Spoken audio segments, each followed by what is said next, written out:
PTV, Telebisyon ng Bayan.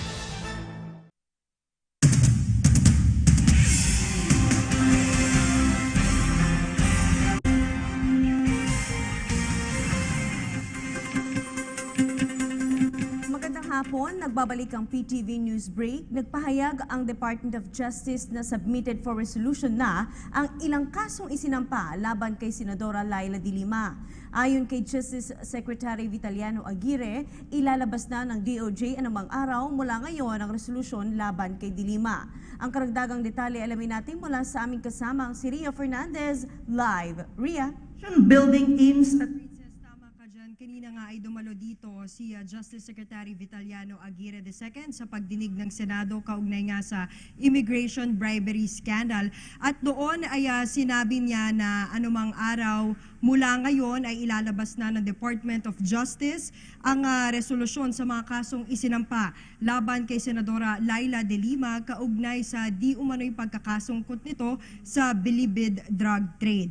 Ayon kay Aguirre, iaakyat nila ang ilang kaso sa Ombudsman habang ang iba naman ay sa Regional Trial Court na siyang maglalabas ng arrest warrant laban kay de Lima.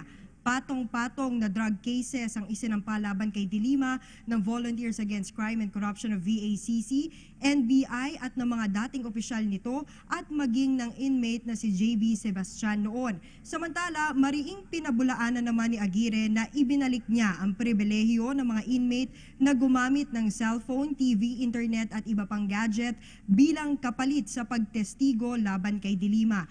Inatasan na ng kalihim si Bureau of Corrections Director General Benjamin de los Santos na imbestigahan ito. Yan ang ating update mula rito sa Senado. Ako si Ria Fernandez para sa PTV News. Maraming salamat, Ria Fernandez.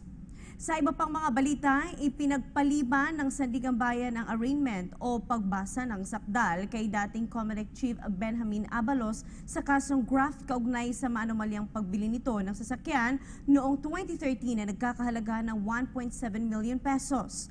Ngayong araw sana nakatakda ang arraignment pero muli itong itinakda sa April 27 matapos magpahayag si Abalos na maghahain siya ng motion for reconsideration sa resolusyon ng korte sa kanyang kaso. Iginiit ni Abalos ang nauna na niyang argumento na nagsimula ang kanyang kaso noon pang 2008 kaya't sinadya umano nitong i-delay ang kanyang kaso. Nilinaw naman ng Sandigan Bayan na noon lamang 2013 naghain ng kaso ang Field Investigation Office laban kay Abalos. Si Abalos ay kinasuhan ng graft dahil sa pag-aproba sa pagbili ng 2 unit ng Toyota Revo na walang public bidding. At yan po naman ang aming mga nakalap na balita at impormasyon para sa PTV News Break. Ako si Princess Habiba Saripaudak.